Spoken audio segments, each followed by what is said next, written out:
ನಮಸ್ಕಾರ ಸ್ನೇಹಿತರೆ. ಒಂದು ಶ್ರೀಮಂತನ ಮನೆ ಇರುತ್ತೆ, ಪಕ್ಕದಲ್ಲಿ ಒಬ್ಬ ಬಡವನ ಮನೆ ಇರುತ್ತೆ. ಶ್ರೀಮಂತ ಆ ಮನೆಯಲ್ಲಿ ಒಬ್ಬನೇ ಇರ್ತಾನೆ. ಆದರೆ ಆ ಬಡವ ಮನೆಯಲ್ಲಿ ಹೆಂಡತಿ, ಮಕ್ಕಳು, ಅಣ್ಣ, ತಮ್ಮ, ಅಕ್ಕ, ತಂಗಿ ಎಲ್ಲರೂ ಸಹಕುಟುಂಬವಾಗಿ ವಾಸಿಸಿರುತ್ತಾರೆ. ಶ್ರೀಮಂತನ ಮನೆಯಲ್ಲಿ ದುಡ್ಡಿಗೇನು ಕೊರತೆ ಇರಲ್ಲ. ಒಳ್ಳೆ ಸಂಪತ್ತು, ಬಂಗಲೆ, ಕಾರು ಎಲ್ಲವೂ ಇರುತ್ತದೆ. ಆದರೆ ಶ್ರೀಮಂತನಿಗೆ ಒಂಟಿತನ ತುಂಬ ಕಾಡ್ತಾ ಇರುತ್ತೆ ಹಾಗೂ ತುಂಬ ಚಿಂತೆ ಇರುತ್ತೆ. ಅದೇ ಒಂದು ದಿನ ಆತ ಆ ಬಡವನ ಮನೆ ಮುಂದೆ ನೋಡುತ್ತಾನೆ. ಅವರೆಲ್ಲ ಬೆಳದಿಂಗರ ಊಟ ಮಾಡುತ್ತಾ ಇರುತ್ತಾರೆ. ಎಲ್ಲರೂ ಖುಷಿಯಾಗಿ ನಗುತ್ತಾ ಮಾತನಾಡುತ್ತಾ ಆರಾಮವಾಗಿ ಇರುತ್ತಾರೆ.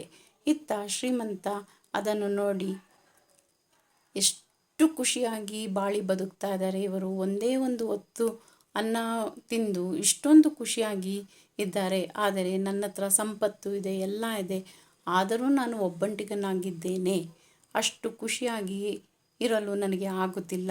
ಒಂದೇ ಒಂದು ಹೊತ್ತಿನ ಊಟ ತಿಂದು ಎಷ್ಟು ಖುಷಿಯಾಗಿದ್ದಾರೆ. ಶ್ರೀಮಂತ ಅದನ್ನು ನೋಡಿ ಅನ್ಕೋತಾನೆ, ಇಷ್ಟೆಲ್ಲ ಸಂಪತ್ತು ಇದ್ದರೂ ನಾನು ತುಂಬಾ ಒಬ್ಬಂಟಿಗನಾಗಿ ಜೀವನ ನಡೆಸುತ್ತಿದ್ದೇನೆ. ಒಂದೇ ಒಂದು ಹೊತ್ತು ಊಟ ಮಾಡಿದ್ರು ಆರಾಮವಾಗಿ ಬಾಳಿ ಬದುಕ್ತಾ ಇದ್ದಾರೆ.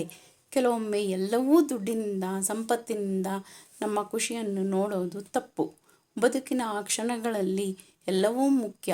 ಅಪ್ಪ ಅಮ್ಮನ ಪ್ರೀತಿ, ಅವರ ಕೈತುತ್ತು ತುಂಬಿದ ಕುಟುಂಬ, ಆ ಮಾತು, ಆ ಹಾಸ್ಯ ಇವೆಲ್ಲದರ ಜೊತೆ ಬದುಕಲು ದುಡ್ಡು ಬೇಕು ಅಷ್ಟೇ.